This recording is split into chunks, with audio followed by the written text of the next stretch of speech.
Warahmatullahi wabarakatuh. Perkenalkan, nama saya Fopi Kodesilka dari peserta Latsar CPNS Kabupaten Merangin tahun 2021, Angkatan 1 kelas C kelompok 4. Baiklah, di video kali ini saya akan mereview kembali berkenaan dengan materi yang saya pelajari pada agenda 3 tentang kedudukan dan peran PNS dalam NKRI. Berkenaan dengan manajemen ASN. Pada materi manajemen ASN ini ada 3 pelajaran yang saya dapatkan. Yang pertama berkenaan dengan kedudukan, peran, hak, dan kewajiban serta kode etik ASN.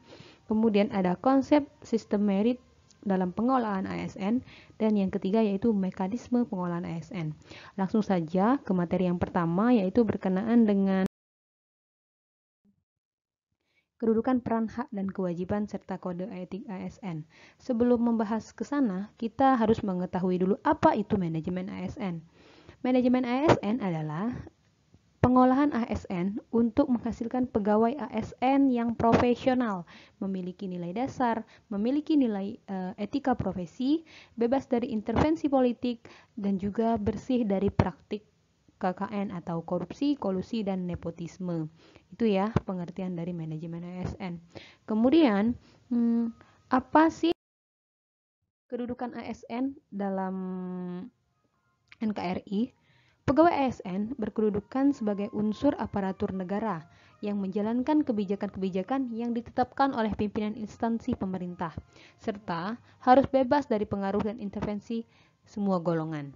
Jadi, PNS itu atau ASN berkedudukan sebagai unsur aparatur negara yang menjalankan kebijakan-kebijakan yang telah ditetapkan.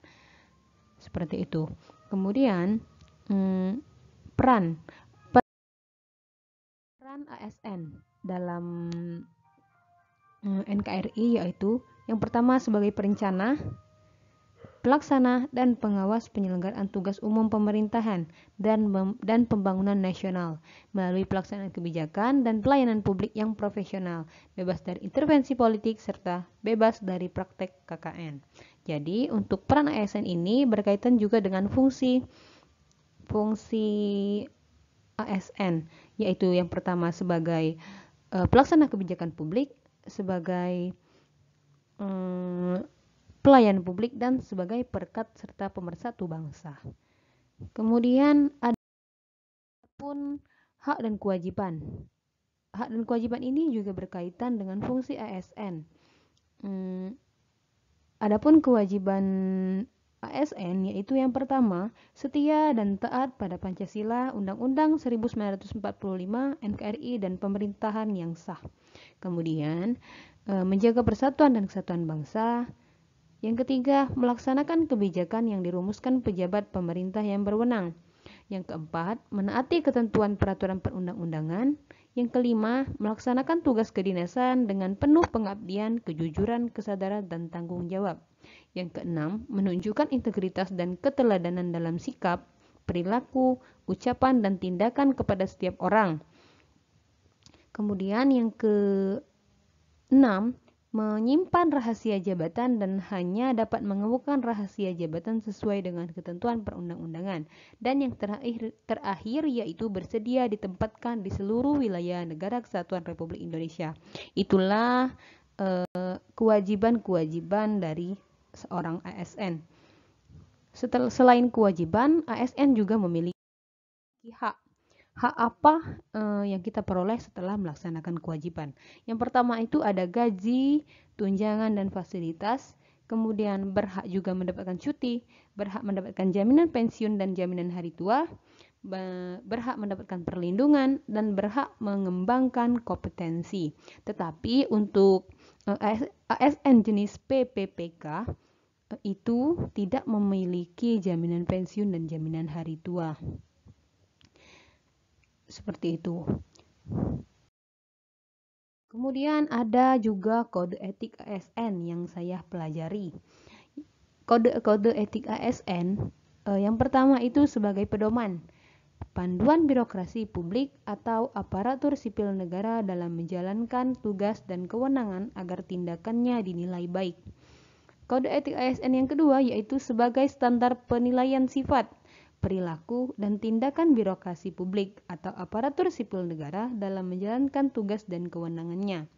Dan yang ketiga yaitu etika birokrasi, penting sebagai panduan norma bagi aparat birokrasi dalam menjalankan tugas pelayanan pada masyarakat dan menempatkan kepentingan publik di atas kepentingan pribadi, kelompok, dan organisasi. Itulah beberapa kode etik ASN yang perlu kita jaga dan laksanakan.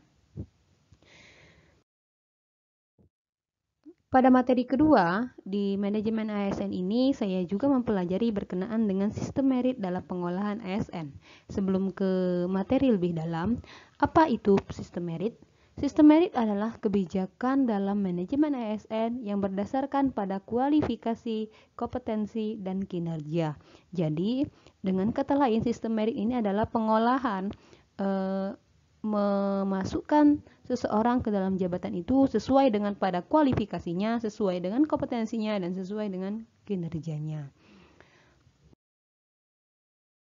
Adapun prinsip-prinsip sistem merit yaitu yang pertama, keadilan dan kewajaran, yang kedua, objektif, dan yang ketiga, berbasis kinerja. Kemudian berkenaan dengan pelaksanaan sistem merit dalam penyusunan komponen ASN. Pelaksanaan sistem merit dalam penyusunan komponen ASN ini harus melalui tahap-tahap. Yang pertama, penyusunan dan penetapan kebutuhan, kemudian penilaian kinerjanya, dan pengembangan kompetensi, promosi, mutasi, serta penghargaan yang didapatnya.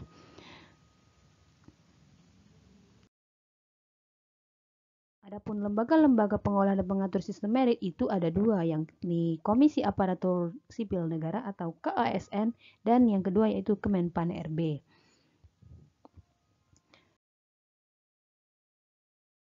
Lanjut ke materi ketiga yang saya dapatkan yaitu berkenaan dengan mekanisme pengolahan ASN. Di mekanisme pengolahan ASN ini ada 4 yang dibahas berkenaan dengan manajemen PNS, yang kedua manajemen PPPK, yang ketiga pengolahan JPT atau Jabatan Pimpinan Tinggi, dan yang terakhir yaitu organisasi dan sistem informasi. Langsung ke manajemen PNS.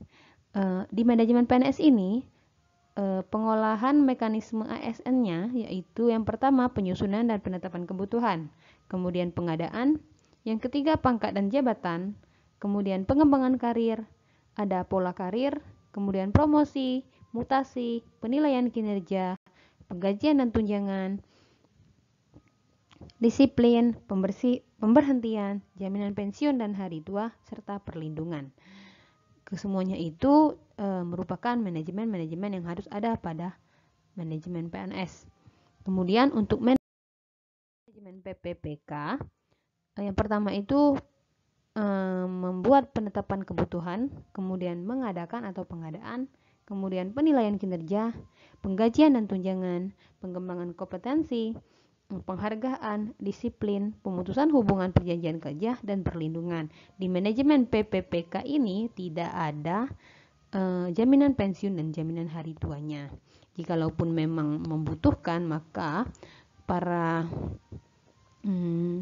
PPPK harus mendaftarkan sendiri berkenaan dengan itu. Kemudian yang ketiga yaitu pengolahan JPT.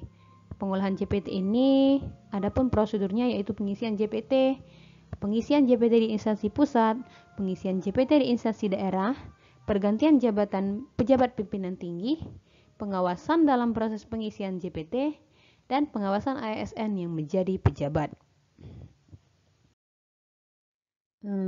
Yang terakhir yaitu organisasi dan sistem informasi. Di bagian organisasi, adapun langkah-langkahnya yaitu yang pertama pembinaan dan pengembangan profesi ASN, yang kedua memberikan perlindungan hukum, yang ketiga memberikan rekomendasi kepada majelis kode etik instansi pemerintah terhadap pelanggaran kode etik profesi, dan yang terakhir yaitu menyelenggarakan usaha untuk peningkatan kesejahteraan anggota korps profesi ASN. Sedangkan pada sistem informasinya, sistem informasi ini adalah rangkaian informasi dan data mengenai pegawai ASN yang disusun secara sistematis, menyeluruh, dan terintegrasi dengan berbasis teknologi. Sistem tersebut diperlukan untuk menjamin efisiensi, efektivitas, dan akurasi pengambilan keputusan dalam manajemen ASN. Nah, itulah tadi review singkat dari saya berkenaan dengan materi manajemen ASN pada agenda 3. Lebih dan kurang saya mohon maaf. Semoga bisa dimengerti dan dipahami. Terima kasih. Wassalamualaikum warahmatullahi wabarakatuh.